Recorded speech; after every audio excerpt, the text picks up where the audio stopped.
Oh, we are officially in July, almost football season. You can smell it in the air. Christian Gokel here on WatchBCSports.com with Benedictine head football coach Danny Britt. And Coach, I know it seems like for you, football season probably just ended because it never stops. But this time of the year, it kind of feels like we're on the downhill slope headed towards football season. Yeah, without a doubt. And, it really, of course, it never stops, but we had spring ball and took a week off. And then, all of June, we're working really hard. But like I told Stephanie this past weekend, I'm like, okay, Monday it's on. Football season has officially begun. Yeah, and I know for your guys, this is kind of where it's a little bit low key. They can relax a little bit. Summertime, you're not in school right now. But what's the process looking like right now? What are their responsibilities for the program looking like during the month of July? Yeah, if you've seen our schedule, we realize we can't relax ever. There is no relaxing, but I understand what you're saying. They're not in school, and most of them still working some jobs and all to get some extra cash. So, but what we do right now this week, we work out in 3 separate groups. We have our freshmen come in separately. They work out, then go to conditioning for 30 minutes, and then do football for 30 minutes. And our linemen, the exact same thing, at 9, and then our skill guys are here from 9 to 12:30, doing football, weightlifting, and then conditioning. I got you. And I know for a lot of the freshmen, you mentioned they come in by themselves, a little bit of culture shock, but this is the time now where they're getting kind of enrolled in the system of what you guys do at Benedictine. They are, and they come in, and it's a great class. I mean, even better than I anticipated. We have 38 football players in this freshman class, and they have been working hard. And it's a really good mix of athletes and big guys, and just different guys and they've done a great job. And of course, our strength staff does a great job with them of coming in and teaching them, because some of them, have lifted weights and know what they're doing. And then some of them come in and have never touched a weight in their life. So that's why we decided to separate them out and just really teach them. We go to conditioning. They're doing the same conditioning as the older guys, but understanding, it's a little, there may be a little bit more catching up to do with them. But they've done a great job. Very excited with them. Coach, let's take a look at this team that you have coming back here in 2024. I know you're replacing another 4 or 5-star quarterback there with Luke Kromahawk down at Florida State. You lose a guy like Bryce Baker, who's just a program-level guy who can just elevate any team that he's on. When you're looking at this team, if you had to kind of describe it and pick out some of the playmakers that people need to be paying attention to, how would you do it? Well, I'll tell you what, we got a ton of them, and I'm just really excited about that.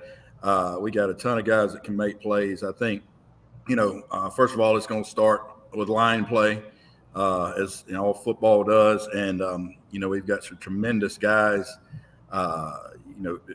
down there. Obviously, Jacoby Ward, who just committed to Auburn, is our right tackle. We got a couple of different guys vying for the left tackle spot, but Carlton Hall ended up being at that spot, at left tackle. And he is, a guy with multiple offers, Division I offers.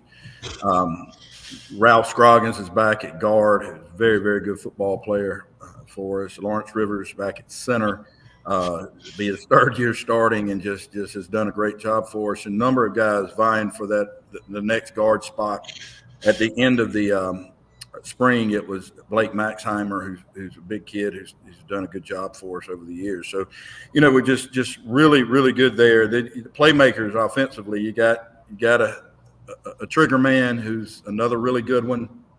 I think I am surprised at how athletic he's become. I don't know why, because, his parents are very athletic. We're great athletes in their own right. Right. He just has grown and become a very good athlete with a great arm and just great. Stephen Cannon, for those who don't. Oh yes, Stephen Cannon. Sorry if I didn't say that. A number of guys who we want to touch the ball. Stanley Smart in the backfield, picked up a Division I offer in the spring as a rising sophomore. Worked out all week with us in June at 190 pounds. went to Philadelphia after working out all week with football team and ran a 10.6 and won the 100 meters for his age up there. Yeah, that'll get you excited. That'll get you excited. And then a number of guys on the outside. Of course, Bubba Frazier, who just picked up a Georgia offer. Josh Washington has transferred over, and he will have eligibility as he made an official move. And then a number of guys on the outside, some guys, Mike Hogan, who's really been a program guy, expecting to step up and do good, and Jack Gannum, who was one of the winners of the 4x2 state championship team. So just a number, and many more guys, honestly. Yeah. Just Aaron Mallard, I just watched make a play. We're doing 7-on-7 outside right now and went up and made a ridiculous play. So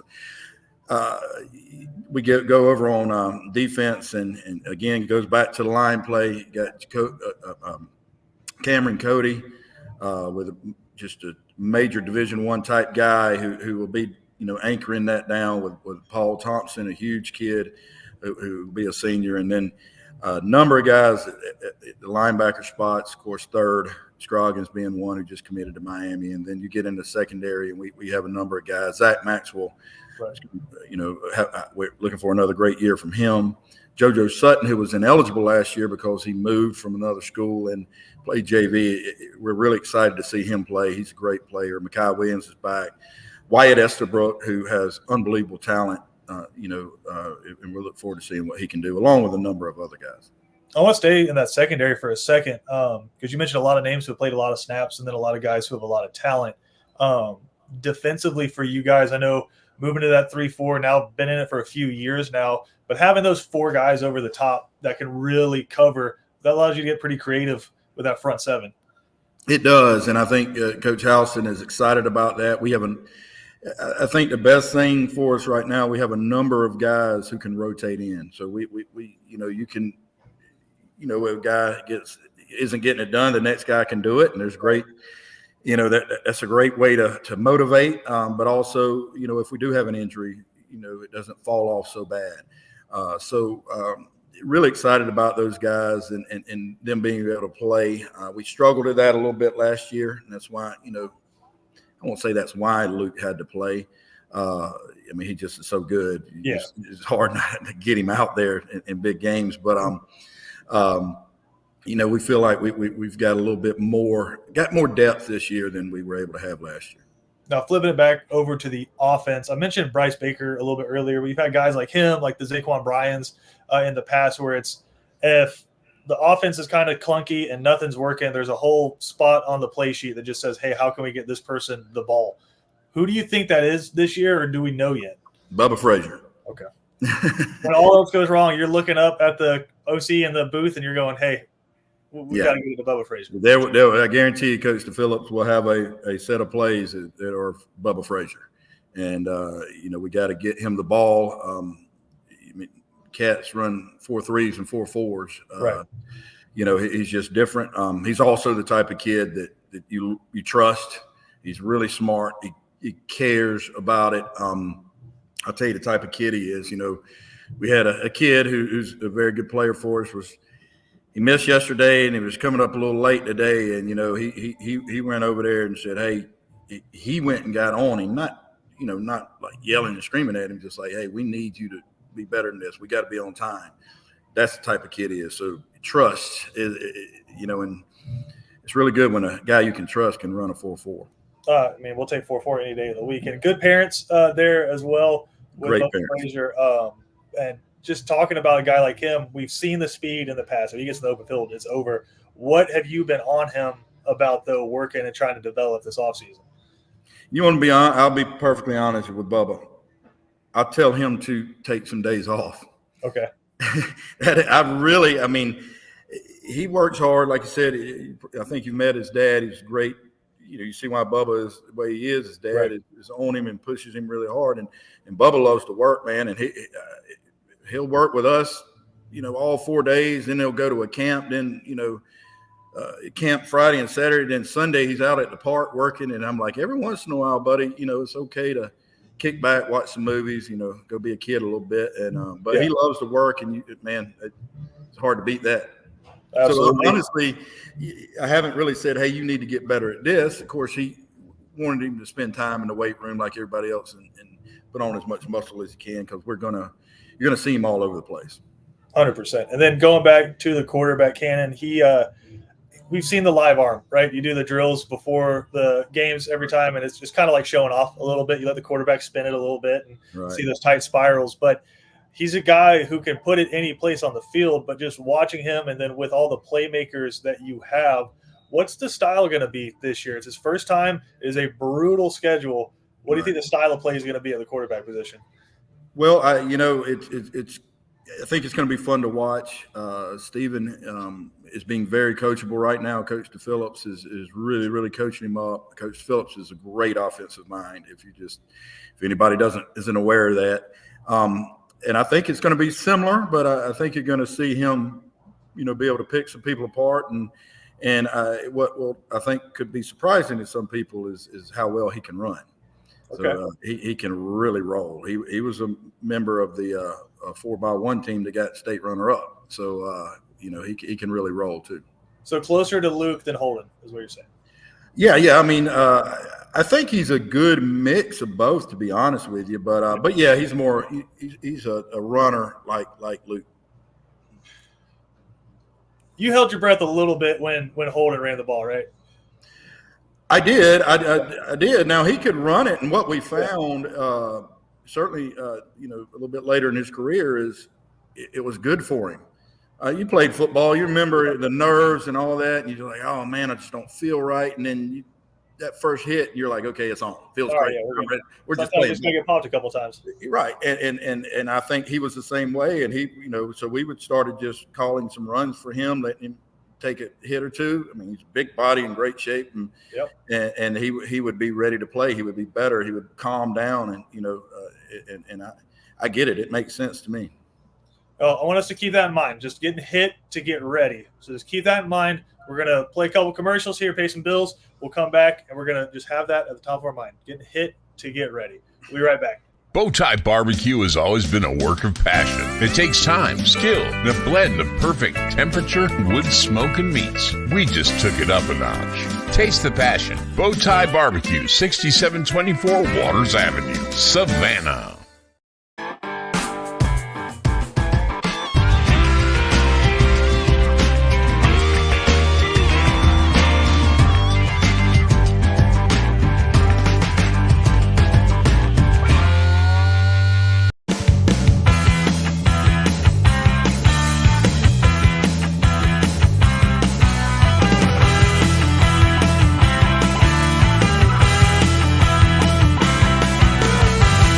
You know, Christian, after a day of the hottest sports in town, sometimes you just gotta unwind. Yeah, Kevin, and the perfect place to do it, Cool Vibes Pizza and Wings. That's because Cool Vibes offers delicious pizza, wings, sandwiches, and salads, all with a Jamaican Caribbean island twist. And the atmosphere is 100% kickback. No worries, man. Plus, they're the home of the Oxtail Pizza. Cool Vibes Pizza, 4501 Montgomery Street, Savannah. That's coolvibespizza.com. Cool with a K. Come on and unwind at Cool Vibes.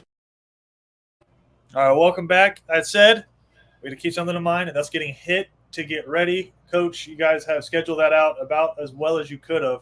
Coming up in, I think, exactly a month now, opening up the season with a scrimmage against Camden County from just down the road.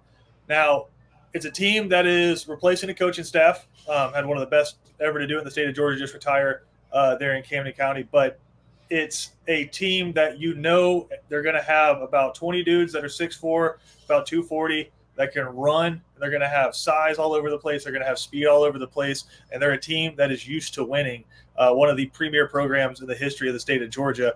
What went into the thought process of scheduling those guys to get the season started for a scrimmage? I don't know. I want to fight the guy that made this schedule and then decided, hey, since we got that schedule, let's schedule Camden for a scrimmage. But, hey, that's where we want to be. We want to be elite. We want to be a national team. That's who we are. We want to be great. And that's you scrimmage Camden County. And I'll also just be completely honest with everybody. Nobody else will do it anyway. You know, so it's not like everybody's like, oh, I want to scrimmage Benedictine. So I think it'll be great. I think we'll see what we have. We'll have the pace, the speed of the game. We'll know real fast. All right, what we got to play at, and so I'm excited. It's here at home. Now I would imagine we'll have a big crowd for it, and everybody excited for football. And we're gonna.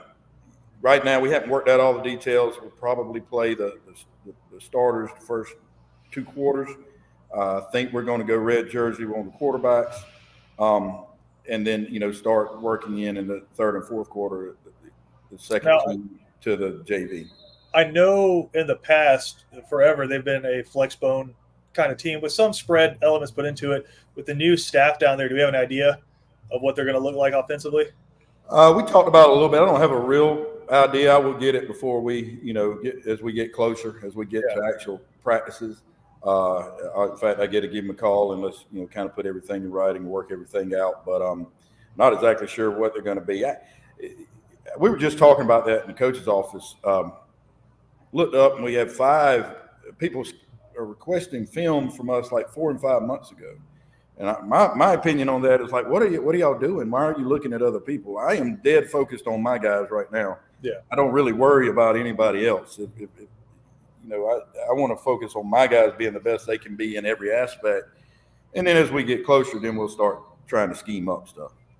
Again, starting with a really, really tough team. And then we talked about the schedule before and just how fun it's going to be. And then I know for you, put a lot of miles on some tires, maybe even a plane as we move along. But we got the Irk Russell Classic coming up about 8 days after that. And then you just get into a schedule that includes Buford, another Georgia Power, Burt County, who's always a tough region opponent. Then you head up to Ohio for the Archbishop Moeller Classic. I mean, it's a incredible schedule. And that's not even mentioning the back end that I'd put up as one of the toughest back ends to a schedule the last 5-6 games of anyone in the country, looking at that. So you just look at starting with Camden County, just go ahead. If you're going to get hit in the mouth early. It's a couple of years back, you went up to South Carolina and lose an extremely frustrating game, but it might have been the best thing that could have happened to you. Just getting popped sometimes can be the best thing early in the year. Yeah, I think so. I mean, we're not going to have any false sense of who we are, I don't believe, because you're going to just play. If we win, if we're successful in the scrimmage, if we win any of these games, we've done a good job. There's not going to be that false sense of, we think we're pretty good when we're not. The other team was just bad. So we don't have to worry about that any 1 week this year. I'm excited about it. We talked as coaches. I mean, you lose a game, you get better from it, and you can't crumble. And it's exciting, if Cal Preps has us as the number 1 toughest schedule in Georgia and the number 3 in the country. No one exactly what I mean. I have a tendency to go overboard, to overcorrect some things. But really, some of it just was beyond my control, and it just kind of happened how it happened. I was going to say, that's you schedule some stuff out, and then you get a call from the GHSA, and they say, hey, we're adding Warner Robins, Ware County, and Perry to your division. I was expecting Ware County. I really was. And then, of course, Strickland and I talked, and we chose, obviously, we could have been in 3A. We didn't want to do that. I've mentioned that just so everybody knows. We would have been in the local, region. We didn't feel like that was who we are, what Benedictine is. We also didn't feel like competing with just private schools for a championship is who we are. So we chose to go up to 4A. We would have done it anyway, but I didn't know that Warner Robins and Perry were going to be thrown into our region. They are, and that's okay. We'll go compete there, and then, you got to get ready for that. So we went with a pretty tough non-region schedule, and some of that was a little bit beyond our control too. We had some other teams scheduled that didn't work out, and so we were late getting Raven Gap and Moeller, which are national type programs, and that's the only people that have availability at that time of the year. And for those who don't know, just looking at the region, obviously, I think everybody's pretty familiar with Ware County after that home and home you guys played. But looking at Perry and Warner Robins, just two of the premier programs in the state of Georgia for a long time. I mean, both teams, you can, if you're looking at like the quarterfinals every year, you can pretty much circle out that they're going to be there. Yeah, no doubt. I mean, just incredible football programs with, legitimate football programs with a huge staff and indoor facilities and all of that stuff. And, but that's who we want to play. They, if you look at the past 4A and 5A, the state champion for the past, I think it's 4 years, is all in one region. Yeah. So that's pretty impressive. There's going to be some fun games to watch coming up this year. All right, we're going to run through just a few more of our sponsors here. Just say thank you to some folks that make everything that we do here possible on watchbcsports.com. And I know, Coach, you got to be excited. It's going to be big productions, big games on the road. So we'll have some stuff this year for the fans where they can watch from home. But, of course, we encourage everybody to get on the road and come caravan with us to all of these different spots we're going to be playing. But I want to say thank you to Fly Fishing Bar and Grill there on Wilmington Island. Innovative tax and accounting solutions. Attorney Harry Brown, our friends over at Islands Ace Hardware, the helpful place. Our first ever sponsor here on WatchBCSports.com, Bernard Williams Insurance and Financial Services, the Arrowhead Clinic, and our friends over at Cash and Carry. Now, Coach, just wrapping up here on the show, I know you look around the schedule and you look around the guys that you have coming back, and it's a really good team, a lot of very high expectations. But I know for you, first and foremost, what you're trying to do is just take these guys, make them a little bit better day by day. But the ultimate goal, I think, for a lot of these guys is to get on to go play football at the next level. Hopefully the last snap playing football isn't at Benedictine. So in terms of recruiting, development, camps, what's the summer look like right now? Yeah, it's been really good. Been a big summer for us. We currently have 11 guys on the team with Division I offers, which is very cool, actually. A lot of those guys were, camping in June. That's kind of the way it's set up now. Jacoby and Third weren't camping. They were taking official visits this past June. Yeah. And of course, Jacoby Ward committed to Auburn Saturday, and Third Scroggins committed to the University of Miami. Saturday was a week ago. So, proud for them. And then a lot of those other guys are camping and doing a bunch of different things. And we're really excited, picked up, a number of different offers. So just for player A, what does the process look like of trying to get a player in front of coaches and just get some exposure? I know typically throughout the year you're going to have staffers coming in and out, position coaches coming in and out, and you'll have a chance to present your guys then.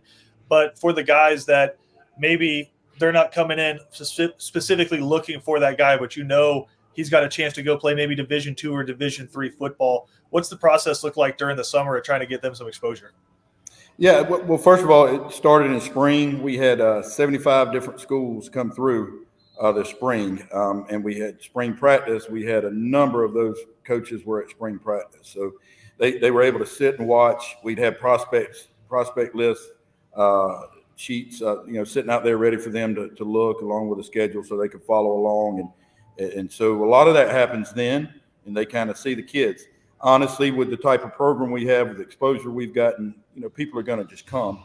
Yeah. The other part of it, we email out the prospect list, and those guys keep it. So you're getting a freshman. I have freshmen on the list saying, hey, this is a guy to look out for. And, they go ahead and put them in that computer. So the next year they're coming, okay, what's the progress on that freshman who's now going to be a sophomore? Stanley Smart's a great example of that. Coach comes in. We talked about him last year. He gives him an offer right there at spring practice. So,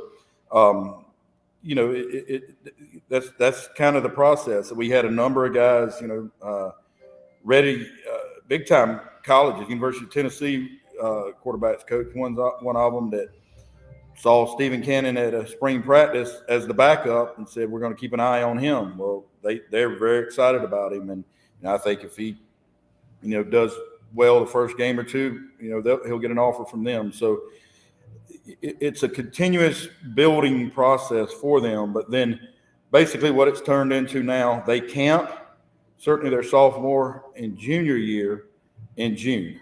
Yeah. Right. And then the guys going to be their seniors are going to be seniors are going on their official visits in June, and they got to make their decision in July. And then the other guys, it kind of plays out, and then, but it's been sped up so much. It's somewhat crazy, but that's where we're at now. Now, I'll let you get out of here after this one. You mentioned just over 70 teams coming in to look at your guys this offseason. 10 years ago, even maybe before your time at Benedictine, the city of Savannah has always put out excellent athletes, but there's not a major airport next to it. Coaches can fly into Atlanta and hit 50 schools in a day if they want to. How much has it changed in the city of Savannah, not just at Benedictine, over these past 10, 15 years? It's changed. It's ridiculous. I mean, it's changed. If you remember in 2014, I couldn't get Brad Stewart recruited. Right. There's nobody would, and then what it took is getting on the stage in the Georgia Dome and playing in the state championship and him going off for people to really notice. And him, he is a Division I football player. Well, now it's just completely changed. People are coming out of the woodwork. They're coming all over the place and realizing that Savannah is a hotbed. There's some tremendous athletes here. There's a lot of reasons for that. I think one, it's huddle, social, the internet, the ability to, man, all you got to do is look on Huddle and you can get their video. And whereas we'll go back to when I was coaching DeMarcus at Calvary, the only reason he ever got noticed is I made him a highlight tape, and the old VHS? My old VHS highlight tape, and my friend that I'd played with, Giff Smith, that I'd played with at Georgia Southern, was defensive line coach at Georgia Tech. And I called him specifically, said, hey, I'm sending you this. And, of course, they liked what they saw, got him up there. He got that offer, led to some other offers, and he ended up starting 3 years at Georgia and playing, 5 years in the NFL. Right. But nobody was recruiting because nobody was even here. Nobody was coming around, It's changed. I think they realize that we've got a lot of good things. And, again, I think our success had a lot to do with it. Now we're kind of on a stage, but it's bringing people. Then, the other schools have done really good. Baker, Savannah Christian success, Calvary success, other schools success. And they're realizing that we got players here. And all the schools have players. Yeah, I'm not saying it's Miami. I'm not saying it's like the Austin, Dallas area, but it's hard to look on a major Power 4 now, but Power 4 game on Saturdays, or look in the college football playoff and not see at least a few guys from the 912 area code playing major college football and making a difference. So it's something where those guys might have gone to smaller schools in the past and torn it up, but now they're getting the chance to play on the biggest stage. That's a fact, and it's great. We very excited about it. And what we told the kids, or what I said to the kids at Jacoby Ward's commitment thing, which is the thing now. Now we announced the commitment. But as I said, a lot of kids were there to support him, which is awesome. That's great. And said, we'll fight over you. I want everybody to come to Benedictine and come be a great player here. But when you leave Savannah and you go off and you make us proud, you're ours. Everybody shares in that, and we do, and I'm proud of all those kids. Awesome. With that in mind, we'll wrap it up here on the Danny Britt Show, a July edition of the Danny Britt Show. We'll have more content coming your way here on WatchBCSports.com, getting you ready for a huge Cadets football season. Coach, we appreciate it, man. We'll holler at you in a little while. Thank you. Go Cadets.